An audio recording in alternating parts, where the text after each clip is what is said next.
मिनश्शैतानिर्रजीम बिस्मिल्लाहिर्रहमानिर्रहीम। अस्सलाम वालेकुम व्यूवर्स। आज हमने नाइन्थ केमिस्ट्री का first chapter state of matters and phase changes, इसको ज़रा हमने स्टडी करना है।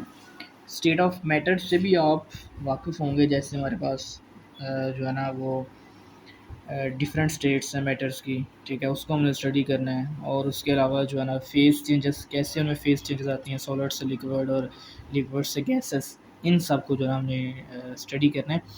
तो सबसे पहले हम चलते हैं ज़रा इंट्रोडक्शंस की तरफ। सबसे पहले हमारे पास केमिस्ट्री क्या होती है, व्हाट इज़ केमिस्ट्री। तो ये हमें शॉर्ट क्वेश्चन में पूछा जा सकता है कि केमिस्ट्री क्या होती है, तो हमें पता होना चाहिए। Chemistry is the branch of science which deals with the properties। ये केमिस्ट्री वो साइंस की ब्रांच है जिसकी जिसमें हम स्टडी करते हैं किसकी, प्रॉपर्टीज़ को। प्रॉपर्टीज़ क्या होती हैं, दो तरह की होती हैं, एक केमिकल्स और एक फिज़िकल्स। यानी मैटर की हमने प्रॉपर्टीज़ को स्टडी करना है, सब्सटेंसेस की प्रॉपर्टीज़ को देखना है, साथ में उनकी हमने कंपोजिशंस को स्टडी करना है, and the structures of substances, और उनके स्ट्रक्चर्स को भी देखना है। तीन चीज़ों का नाम जो है ना वो केमिस्ट्री है, प्रॉपर्टीज़ का नाम, कंपोजिशंस का नाम और स्ट्रक्चर्स का नाम।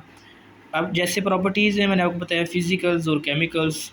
कंपोजिशंस क्या होती हैं, जैसे हमारे पास ये जो है ना एक वाटर है, जैसे हमारे पास ये वाटर है हमारे पास, तो वाटर की कंपोजिशंस क्या है, ये किस चीज़ से बना होता है, ये बना एक इसमें दो इसमें हाइड्रोजन होते हैं, एक इसमें ऑक्सीजन होता है, ये इसकी कंपोजिशंस है। इस तरह अगर हम बात करें NH3 की, तो इसकी कंपोजिशन क्या है, एक इसमें नाइट्रोजन है, तीन इसमें हाइड्रोजन है। तो जो भी चीज़, जो कंपाउंड जिस चीज़ से बना होता है, वो उसकी हमारे पास क्या होती है, वो उसकी कंपोजिशंस होती हैं, ठीक है। और अगर हम जो है ना इसका प्रॉपर्टीज़ की बात करें, तो वाटर की प्रॉपर्टीज़ हमारे पास क्या होती हैं, ये H2 है, ये हमारे पास O2 है। तो जब ये आपस से मिलेगा, इसके रिजल्ट में क्या बनेगा, वाटर बनेगा। क्या बनेगा, वाटर। तो ये वाटर की केमिकल प्रॉपर्टीज़ है कि उसमें हाइड्रोजन और ऑक्सीजन मिलके क्या बनाता है, वाटर मॉलिक्यूल्स जो है ना वो बनता है, ठीक है। इस तरह से अगर वाटर के स्ट्रक्चर की बात करें, हमें पता है कि वाटर में ऑक्सीजन होती है, दो उसके साथ जो है ना वो हाइड्रोजन अटैच होती हैं। तो ये वाटर का हमारे पास क्या है, स्ट्रक्चर है। ये वाटर का हमारे पास स्ट्रक्चर्स हैं, और ये उनकी हमारे पास जो है ना वो कंपोजिशन आ जाएगी, और ये हमारे पास जो है ना उसकी केमिकल प्रॉपर्टीज़ जो है ना वो आ जाएगी हमारे पास। तो इस चीज़ को हम कहते हैं केमिस्ट्री। अच्छा, उसके बाद व्यूअर्स हमारे पास it also deals with the physical and chemical changes in matters and the laws और principles which governs these changes. और इसके अलावा हम कुछ फिज़िकल और केमिकल चेंजेस के बारे में बात करते हैं मैटर्स की, ठीक है। और साथ ही साथ हम कुछ ना लॉज और प्रिंसिपल्स के बारे में जो है ना वो देखते हैं, ठीक है। कुछ लॉज केमिस्ट्री में बहुत इंपॉर्टेंट लॉज हैं उनके बारे में, ठीक है, और प्रिंसिपल्स जो इन चेंजेस को जो है ना वो एक्सप्लेन करते हैं। इस चीज़ का बेटा हमारे पास क्या, इसे हम क्या कहते हैं, केमिस्ट्री कहते हैं। अच्छा, उसके बाद यहाँ तक हमारे पास केमिस्ट्री की डेफिनेशंस। उसके बाद हमें स्टडी करना है determinations of compositions represent the finding out percentage of element and compound in a sample of matter. जैसे हमने अभी ये बात की है कि ये हमारे पास जो है ना वो कोई भी जो है ना वो कंपाउंड है, उसके अंदर जो उसके एलिमेंट की परसेंटेज है वो उसकी क्या कहलाती है, वो कंपोजिशन कहलाती है। Structure of matters means the arrangement of atoms in matter.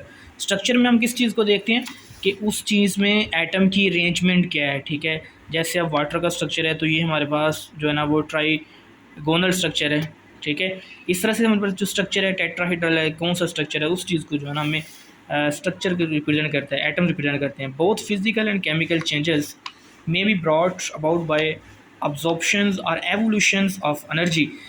और स्पेशली अगर हम बात करें, तो ये जैसे हमारे पास फिज़िकल और जो केमिकल चेंजेस हैं, इनमें किस चीज़ को देखा जाता है, इनमें हम एनर्जी को देखते हैं। किस चीज़ को देखते हैं, एनर्जी। हमें पता है कि कोई भी जब रिएक्शन होता है, या तो वो उसमें एनर्जी निकलती है, या उसमें एनर्जी जो है ना वो अब्जॉर्ब होती है। या तो वो एंडोथर्मिक रिएक्शन होगा, या वो एक्सोथर्मिक रिएक्शन होगा। अगर वो एक्सो है तो उसमें हीट निकलेगी, अगर एंडो तो उसमें हीट अब्जॉर्ब होगी। तो ये चीज़ हमें जो है ना आपने याद रखनी है व्यूअर्स। अच्छा, उसके बाद हम मूव करते हैं इनकी ब्रांचेस तरफ, ब्रांचेस ऑफ केमिस्ट्री।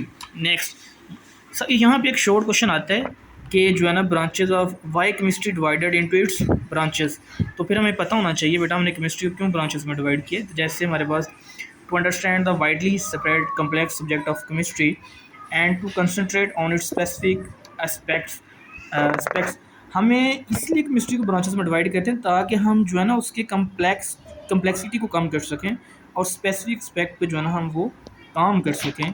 और दूसरी बात, chemistry is divided to many distinct branches. These branches have distinct area of study for the scientist to focus on and to achieve breakthrough and advancements.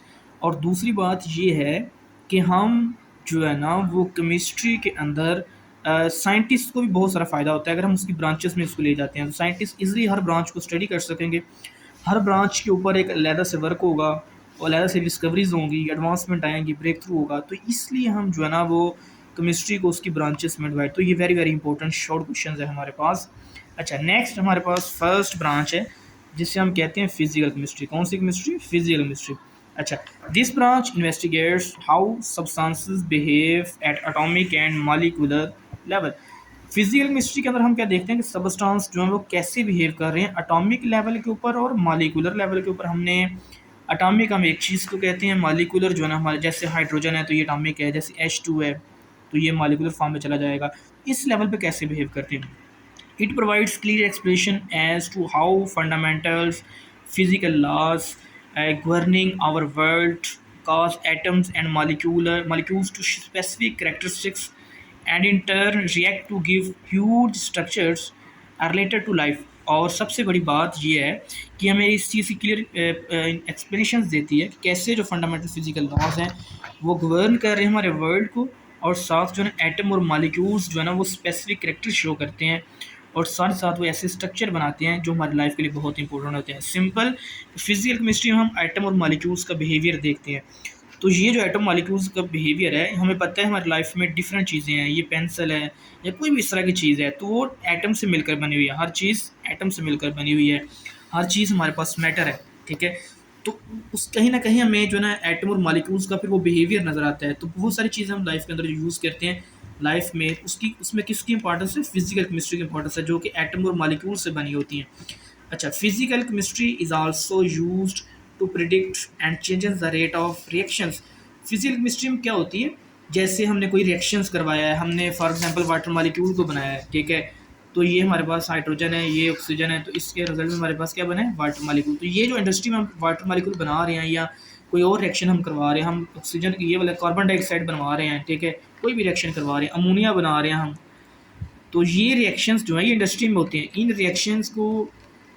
Reactions की जो है ना हमें क्या कहते हैं, उन्हें रेट ऑफ रिएक्शन का पता होना चाहिए कि हमने कैसे कौन से कैटलिस्ट यूज़ करने हैं, कौन से एटम यूज़ करने हैं, कैसे इक्वेशंस को बैलेंस करना है। तो फिर उसी चीज़ हमारे पास जो एक इक्वेशन है वो बैलेंस्ड होगी और हमें पता होगा हमने कितना जो प्रोडक्ट लेना है। तो ये सारी की सारी चीज़ें हम जो है फिजिकल केमिस्ट्री में देख रहे होते हैं। And thus optimize the condition to carry out the reactions on industrial scale, और इंडस्ट्रियल स्केल तक जो है ना हम इसे लेके जा रहे होते हैं। अच्छा, उसके बाद नेक्स्ट वाले व्यूअर्स हमारे पास जो ब्रांच है वो है इनऑर्गेनिक केमिस्ट्री। इनऑर्गेनिक केमिस्ट्री कौन सी होती है? ऐसी केमिस्ट्री जिसमें हम इनऑर्गेनिक कंपाउंड्स को स्टडी करें वो इनऑर्गेनिक केमिस्ट्री होती है। उनकी जैसे it is study of synthesis, compositions, properties and structures of elements and compounds that contain little और नो कार्बन। दुनिया में ऐसी चीज़ें जिनके अंदर कार्बन ना मौजूद हो उनकी स्टडी करना इनऑर्गेनिक केमिस्ट्री कहलाता है। लाइक उसमें हमारे पास मेटल्स आ जाते हैं, उसमें हमारे पास नॉन मेटल्स आ जाते हैं, उसमें हमारे पास मिक्सचर्स ऑफ दीज साल्ट्स आ जाते हैं, ठीक है। उसके अलावा हमारे पास एसिड्स जितने भी हैं, बेसेस जितने भी हैं वो सारे इसमें इन्वॉल्व हो जाते हैं, ठीक है।